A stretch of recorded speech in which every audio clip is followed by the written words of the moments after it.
দশম বর্ষে জলপাইগুড়ি খাদ্য উৎসব আগামী 21শে ডিসেম্বর থেকে ক্লাবের ময়দানে আয়োজিত হতে চলেছে এই খাদ্য উৎসব।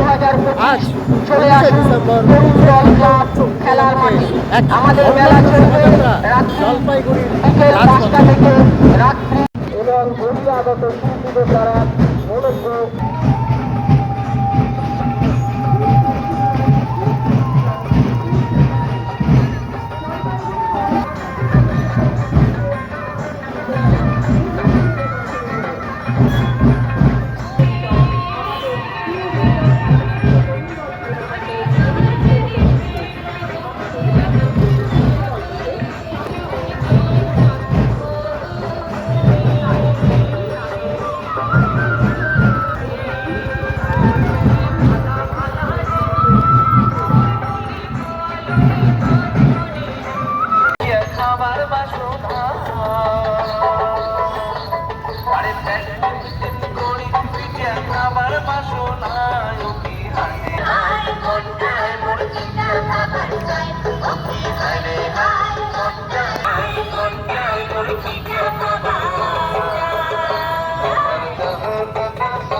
ফুটবল ময়দান থেকে শুরু হওয়া খাদ্য উৎসবের এই বর্ণাঢ্য শোভাযাত্রা 4 নম্বর মন্দির কদমতলা মোড় থানা মোড় 3 বাজার বেগুনবাড়ি হয়ে এখন শেষের মুহূর্তে ফের ক্লাবের ময়দানের দিকে।